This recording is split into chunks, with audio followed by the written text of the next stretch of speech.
Assalamu alaikum, viewers, and welcome back to our studio program. We are live. We live in a digital age where everything is easily accessible and the world is more connected than ever before. This connectivity brings incredible opportunities for learning, growth, and communication, but it also presents unique challenges.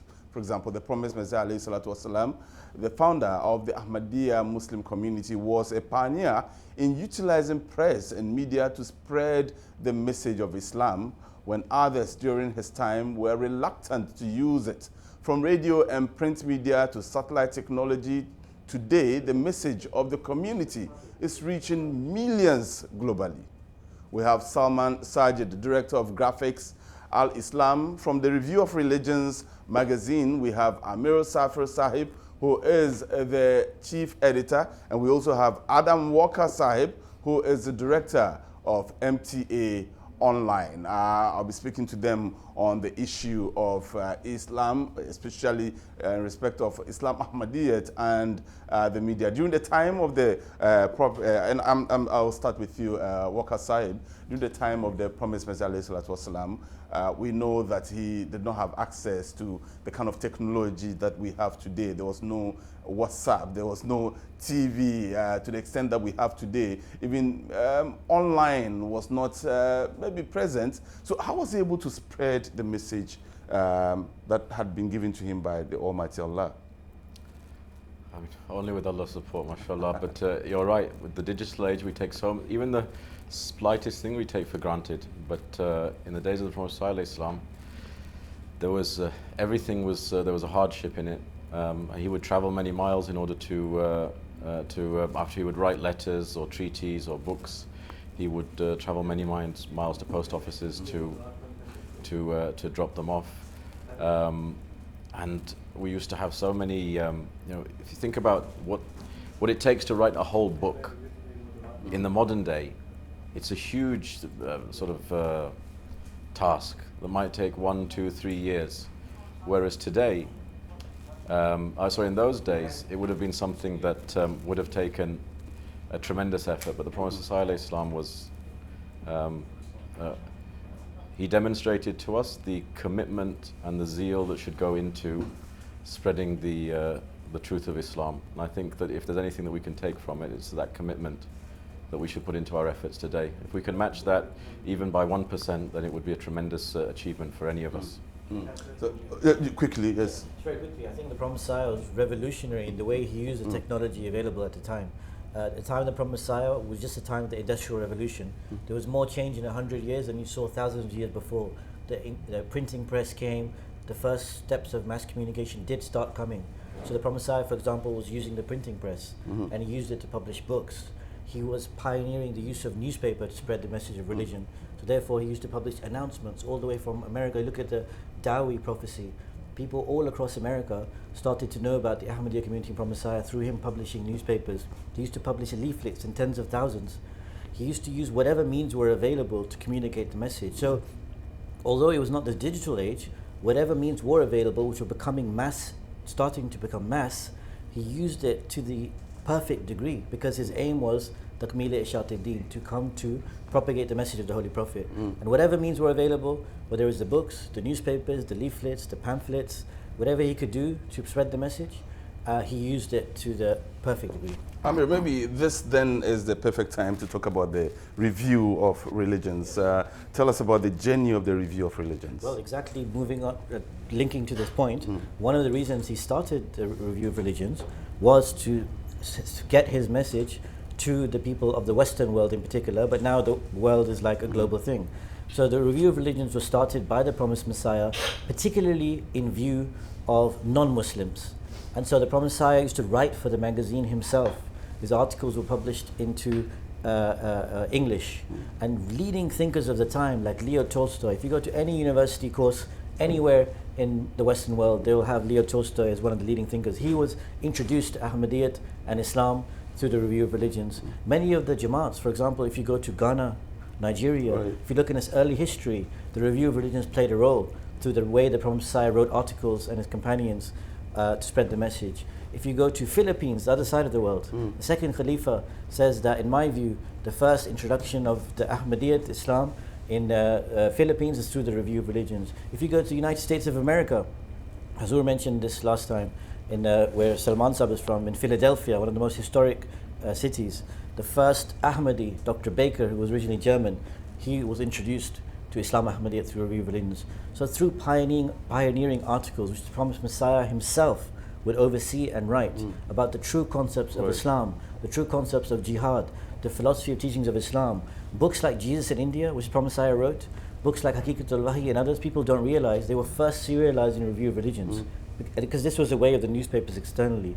So all these amazing topics, his prophecies, his revelations, his arguments, were being published in review, and people were reading it and considering it as a great, great publication as a result of this. And this journey continues today. Right. Salman, Adam and Amir have taken us through the journey of how, in the absence of new social media, technology, and so on, the promised Messiah was able to spread the message. Now we live in an age of internet connectivity. We have Al Islam being the official website for the Jamaat. What are some of the objectives for setting up the websites in the first place? Well, the fundamental objective Hazur referenced even earlier today, where even the internet is included in the works of that Allah has enabled to spread the propagation and the message of Islam Ahmadiyyat. And Hazur himself has given Al Islam a very clear mandate to be the leading reference site of Islamic content on the internet. So, and we as Al Islam are focused on two things. One is content. Right now, I don't know if you realize, we have over 1,500 books online, in addition to the articles and the speeches and the videos. And the other aspect is accessibility, usability. Can people access it, on their mobile phone? Can they access it through search? And we have a lot of interesting and exciting new projects in that area. Adam Sahib, let me bring you back into the picture. I'm an Ahmadi. I came in here for the Jalsa Salana 2024, and I realized that MTA is now broadcasting on 10 channels across the entire globe. Not a single continent is left out. But tell me, what impact is the MTA making across the world? I mean, you're absolutely right. If you go in the vans that are here, you'll see that there are more than 100 different channels that are going out to about 70 countries. And the impact is tremendous. And it's difficult to get to grasp with just quite how much of an impact. So MTA Africa, for example, online we're continuously posting pictures of people in the most rural areas that you wouldn't even imagine that they would have access to MTA in any shape or form, whether it was internet or otherwise. Literally in the middle of the Sahara Desert, where things are difficult, and people are watching, and people are responding, and people are sharing the true dreams that they've had. MTA has become a connect, where someone has had a dream, they've seen something, there's been some revolutionary moment in their life, and they've not realized how that connects to the Jamaat. And MTA, through the grace of God, spreading to the corners of the earth, is given them that opportunity, or we've been given the opportunity rather, to make that connect. And this is all through, in this day and age, through the guidance of the Amir al-Mu'mineen, and all the way from the Promised Messiah, Islam, if we trace back all of the different mediums that have been utilized. And I think that's the real impact, that for people that are coming into the Jamaat, it gives that connect. For people that are within the Jamaat, it maintains the existing connections. And some people have written to us from South America, for example, and they said, we don't have any connection with the Jamaat at all. But when the Jalsa comes, MTA is what keeps us connected in this. Obviously they have a Rohani connection, but I'm talking about this physical connection. And MTA is that thing that keeps us close, and we feel so close to Hazur Yanwar as well. So I think this is the real impact. Very, very quick follow-up question before I come back to Amir. For a channel that does not run any commercials, how are you able to sustain your broadcast messages, the content, in so many countries for so long a time, spanning over a period of almost 3 decades? You've been going on and on. How are you able to do this? A lot of criticism that the Jamaat gets is with respect to Chanda. They say that Chanda is a tax that the Jamaat charges, or that it's some kind of wrong thing, but it comes from the Holy Quran, giving in the way of Allah. And through the donations of members across the world, and the money that people give freely and willingly because they love MTA and they love the Jamaat so much, we're able to sustain the channel. And alhamdulillah, we don't have to go with begging bowls and asking different people. Everyone is proactive. They are coming to us. Nobody has to go to someone's door in this kind of way. And this is the way that it's funded primarily. And in addition to that, I think it's important to say that there are so many different external as well working partners across the world that work in good faith with us. And we're very appreciative for their relationships too. We have approximately 5 minutes more, but before we go, Amir, so the review of religions has been going on and on for more than a century and counting. But tell me, what kind of guidance do you receive from His Holiness in respect of the kind of articles to publish? What His Holiness has said is that the world now is turning fast towards atheism. As a result of the world facing towards atheism, we have to fulfill that objective for why the Quran is here, why the Holy Prophet ﷺ came, and why the promised Messiah came, which was to bring back people to the real existence of God. The problem is, there are people who believe in God, but the type of God they believe in is the type of God which leads you to atheism, that you cannot truly believe in. So one of the fundamental things His Holiness has said is establish A, arguments for God, but B, personal experiences to do with God. Two things. So as a result of which, many years ago, we started something called the Existence Project. Because the review of religions is now in English, Spanish, French, and German, and also on digital means, we have gone out on the street. We have written articles of people's experiences. Because science says that if you gather enough evidence of something together, it creates testimony. So Huzur wants that if we have hundreds of thousands of Ahmadis, ordinary Ahmadis, not people of a rank or status, anyone, and they all say that this is how our prayers were accepted, etc., etc., that is scientific evidence to show that something is true. So we've created the Existence Project, which we go out on the street, our missionary debates with atheists. This has garnered millions of views. We created something under His Holiness guidance called the God Summit, which is held every year. In Africa, it's played live on MTA Africa as well, we collaborate with. And this relates some of the incidents of people, how even though a doctor may have said this is medically impossible, God decides that actually I can decide what's possible.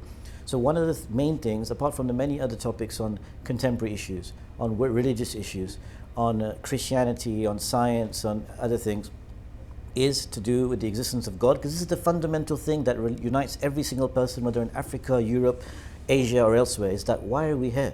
What is the meaning of life? Is the Christian God the real God? Is the Muslim God the real God?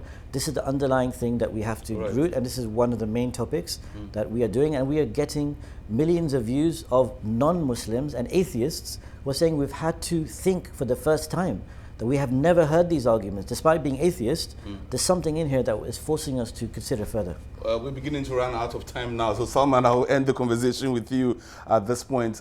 Tell us, what are the new things that are coming up on Al-Islam? Okay, so this is a big year for Al-Islam. Many people don't realize, but the last time Al-Islam was redesigned was 19 years ago, in 2005.